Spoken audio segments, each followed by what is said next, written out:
อนก้อนสินี้ก็ลำบากใจเพราะว่าตอนนั้น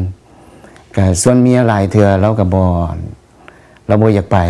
เราคือโทษพ่อแม่เราบ่อยากหนีจากบ้านเขามีมื้อนึงยามมื้อคืนหมาเห่าอ้อมบ้านคือว่าก็บ่ได้เฮ็ดผิดนโยบายของพรรคและรัฐเป็นหยังดอกแต่ว่าตัวเองก็คิดย่านเองก็เลยว่านอนอยู่ตื่นขึ้นมาประมาณ 3 โมงกลางคืนได้ยินเสียงหมาเห่าลุกขึ้นมาย่านว่าเพิ่นมาจับแล้วก็เลยขวกคางเราโอ้ยข่อยย่านล่ะข่อยอยู่บ่ได้ดอกแล้วเราก็เลยบ่งภาษาเฮาเราก็เลยนอนเรานอนต่อแล้วก็ก็เลยเครียดตื่นมื้อเช้ามาก็ไปการแล้วก็มากินข้าวเที่ยงอยู่บ้านแล้วก็มาถ่ายเครื่องเหตุการณ์นะถ่ายเครื่องแล้วก็ไปคาบห่านผ้าไปเอาของดีแล้วก็เป็นภาพเป็นอย่างเฮานะแล้วตอนสิรักนี้ก็บ่ได้บอกเราเด้ตอนเฮาสิข้ามไปนะหนังสือมีหยังก็บ่ได้เขียนไว้แล้วตอนนั้นเฮือนเฮามี2ชั้นเมียเรานอนหลับอยู่ชั้นเทิงพอดีกุศลสงกรานต์ปีใหม่ไปบุญเราอยากนอนเราได้นอนแล้วก็เลยลูกนอนอยู่ชั้นลุมลูกสาวเฮาก็ไปแล้วเฮาบ่ว่าสิได้กลับสิได้พ่อกันเองกันนะก็เลยไปเบิ่งลูกว่าสิจื้อลูกได้แนวใดลูกมีป่านมีเบิดมากนะมีป่านอยู่ท้องเราว่ามื้อนึงคันบ่ได้พ่อกันละสิจื้อแนวไหนนะแล้วก็เลยหนีข้ามคลองหนีไปตัดสินใจเองแล้วก็บ่ได้บอกใครอีกบ่ได้บอกใครพ่อแม่หรือว่าเมียก็บ่บอกแล้วก็คันบอกแล้วเราก็สาเหตุที่บ่บอกแม่นว่าคันแม่นก่อนเฮาสิอพยพหนีข้ามคลองเนาะลังเทื่อก็บ่ปลอดภัยสิถูกจับนะก็ว่าผู้ใดสิยามครับเพราะว่ามันปิดชายแดนเนี่ยปิดชายแดนตอนนั้นแล้วก็ได้ลักไปนี่1976บ่75 76ได้ปีใหม่แม่ล่ะ76ปีใหม่ของ76ก็เลยเบิ่งลูกแล้วก็ข้ามคลองจ้างข้ามคลองเพราะว่าตอนนั้นพวกคนยามเพิ่นก็นอน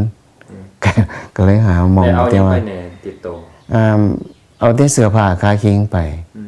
เงินทองก็เอาไปบ่มีหยังเอาไปนำมีหยังมานำก็บ่ได้ส่วนว่าเอกสารแนวอื่นที่ว่าได้ถือมานำก็เป็นได้ไปเอามานำหลังตอนบ้านเมืองของสงบแล้วเฮาคืนไปยามแล้วเฮาก็เอาจังค่อยได้กลับมาแล้วเหตุผลที่อายย่านอันนั้นไปอันนั้นศูนย์สัมมนานี่เป็นเพราะว่าเฮ็ดเวียกให้รัฐบาลเก่าบ่หรือว่ามีเฮาอยู่ก็แม่นล่ะเฮาบ่ได้เกิดได้ใหญ่นำรัฐบาลใหม่ว่าซั่นซะแล้วเฮาก็มีได้รับการศึกษาในระบอบเก่าเพราะว่าตอนนั้นพวกในครูพวกข้าราชการชั้นสูงหรือว่าพวกมีการศึกษานี่เพิ่นต้องเอาพวกนี้ไปทำเฮียนระบอบใหม่ซะก่อนนะก็เลยว่ายันว่าอีกบ่ดนคันเฮาอยู่ต่อไปบ่ได้ไปเดี๋ยวตอนนั้นก็อาจสิได้ไปน้ำหลังนะก็เลยคิดว่าก็หนีไปซะก่อนซั่นก็คันแม่นอยู่เลยก็บ่มีปัญหาหยังดอกเพราะว่าเฮาเป็นในครูเฮาบ่ได้เป็นทหารเฮาบ่ได้ต่อต้านรัฐบาลพวกในครูนี่ก็ตัวเองญาติเองกลัวเองแม่นแล้วญาติเองกลัวเองแล้วบ่ได้เป็นปรปักษ์กับรัฐบาลไม่แม่นหยังเพิ่นสอนแนวแล้วก็เฮ็ดไปตามแล้วก็แล้วนะแต่ว่าคิดย่านอยู่ในใจคิดว่าย่านว่าข้ามไปจังซะซั่นนะต้นคือแม่นนั่นน่ะธรรมดาล่ะพวกคนนั่นที่พยายามข้ามคลองนี้จากบ้านเฮาแม่นนั่นส่วนหลายแม่นหนียามมื้อคืนเพราะว่าบ่มีคนเห็นแล้วก็คันว่าหนีเป็นครอบครัวใหญ่ๆก็บ่ปลอดภัยสำหรับข้าพเจ้าเองแม่นคิดว่าโชคดีเพราะว่าหนีคนเดียวแล้วก็ซอกหาข้ามบนเจ้าหน้าที่เพิ่นบ่เห็นแล้วว่าไก่มองเขาเจ้ายามนะบอกว่าให้ไปส่ง อยู่มันมีดอนอยู่ทางกลางให้ไปส่งดอนหันแหลดอนหยังก่อนเขาเจ้าเอิ้นดอนกลาง ดอนกลาง เจ้าไปฮอดถึงแล้วก็ปลอดภัย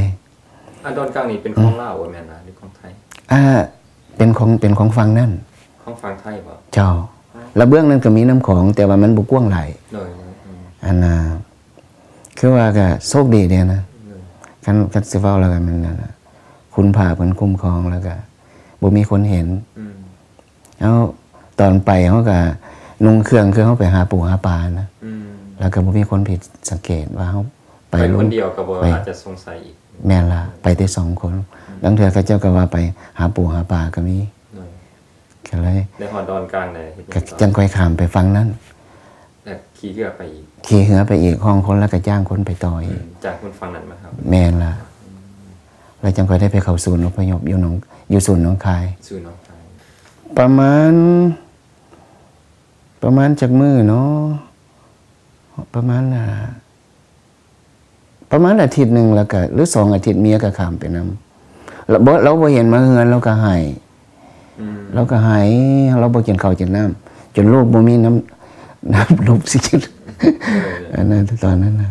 แต่เพิ่นฮู้จะได้ว่าไปอยู่ศูนย์น่ะอันนั้นแล้วเคยสวนเราก่อนเคยสวนเราก็โดนนะ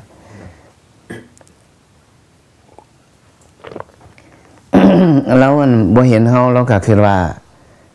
คันบ่ถูกจับก็แม่นหนีไปฝั่งนั้นแล้วก็มีแต่2อย่างเราว่าต้องแม่นล่ะต้องแม่นหนีไปฝั่งนั้นล่ะประมาณนี่ล่ะบ่ฮอด10มื้อหรือบ่ฮอด2อาทิตย์พ่อแม่เราก็ พ่อแม่เราก็ส่งเรากับลุงน้อยข้ามไปนำเอาลุงน้อยใส่กระตาน้อยๆลูกก็มีตั้งแต่บ่เท่าใดเดือน2เดือนปลายบ่หรือ3เดือนนะหรือว่า4เดือนประมาณนี้ล่ะเอาใส่กระตาแล้วก็หิวใส่กระตาเอาผ้าปกลูกแล้วก็สุกเครือออกให้คนไปส่งแล้วก็ไปหากันอยู่ฝั่งนั้นมันเสี่ยงนะเสี่ยงหลายเสี่ยงตายคันว่าโชคบ่ดีก็มีคนจับคือว่าได้ลงเงินไปบ่แน่ใจว่าสิได้พอกันอีกคือว่าเราอาจจะบ่มาแล้วก็สิบ่เห็นกันอีกจังว่าก่อนมาหั่นได้เบิ่งอันเครื่องหมายอยู่ในตัวลูกกันนะว่าใหญ่มาเรื่องเทื่อได้ไปซอกหากันบ่ก็โชคดีก็เลยได้ข้ามไปหากันก็รู้สึกว่าตัดสินใจแบบที่กล้าหาญเนาะนั่นแบบเจ้าคือว่าใน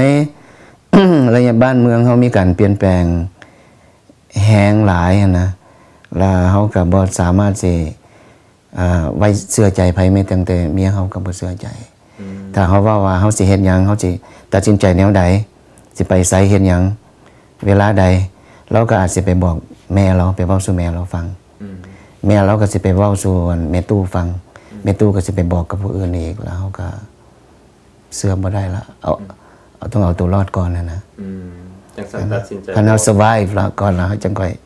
ขึ้นหาวิธีเอาลูกเมียไปหากันน้ำหลังเขาเป็นโชคดีว่าซั่นซะแล้วอาทิตย์นึงเมียก็ตามมาที่ศูนย์แม่นล่ะประมาณนั่นล่ะประมาณ2อาทิตย์กันเจอบ่ผิดเดี๋ยวไปหากันได้จังได๋สิไปฮอดศูนย์ไปเฮาก็หลังจากไปแล้วก็แต่ละมื้อก็ย่างเลาะน้ำของหาสืบหาดาวหากันนะว่ามีคนข้ามมาบ่ก็บ่อยู่ล่าแม่นเลาะแคมป์ของอยู่คิดว่าอยากให้เมียข้ามมาตั้งแต่โชคดีแล้วข้ามมาในที่สุดเราก็ข้ามมาอีหลีได้ไปพ้อกันอยู่ไสกันพ้อกันที่ฝั่งนั้นเลยพอดีเลยตอนอยู่หิมน้ำคลองเลยบ่แม่นล่ะข้ามไปก็แม่นหาพ่อมีคนมาบอกมีคนพ่อมีความรู้สึกจังได๋โอ้ยดีใจหลายจนห้องจนไห้เลยดีใจเจ้า